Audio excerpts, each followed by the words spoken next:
Ասա պարոն Ախելյար, մի քանի օր առաջ Դիլիջանում մեր միջազգային գործընկերների հետ հարցերը որ քննարկում ենք բանակի բարեփոխումների աղջիկների ծառայության հնարավորության մասին եղավ այդպիսի քննարկում եւ ես հիշեցրեցի որ զինված ուժերը ստեղծել է համալսարան կառույցը բայց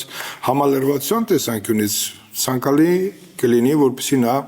Գոնե այսօր մենք վստահաբար ասենք համալրված է։ Իհարկե, տարվա գույները եթե նայում եք, զինվորական գույները շատ գրավչության մեծ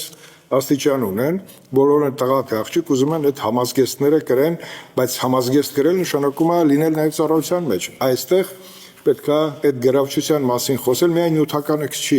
բայց որ աղջիկների ներկայությունը բանակում շատ կարևորված կլինի ոչ միայն օժանդակ ծառայություններում, այլ բուն ծառայության մեջ, որտեղ բանակում կան ծառայություններ, որտեղ աղջիկները ավելի նպաստավոր է, որ իրենք այդ ծառայությունը անցնեն, օրինակ դիպուկահարների։ Դիպուկահարները, աթեսեն ճիշտ է, բայց դիպուկահարների առումով Գոնե կինոների շատերը տեսել են, որ լավագույն դիպուկահարները դրանք իքական սեռի ներկայացուցիչներ դա կապված է ֆիզիկական, ֆիզիոլոգիական խնդիրների հետ, որ իրենց մոտ շնչառությունը կամ հավասան սպառազինությունը ճիշտ կարողելու տեսանկյունից իրենք շատ դիպուկ են կրակում։ Կարող կյանքում էլ են դիպուկ կրակում, բայց լավ է որ այդ ստորաբաժանման մեջ մենք տեսնենք նաև աղջիկները, որը բանակի համար կարևոր է նրանով, որ միշտ տղաները պետք է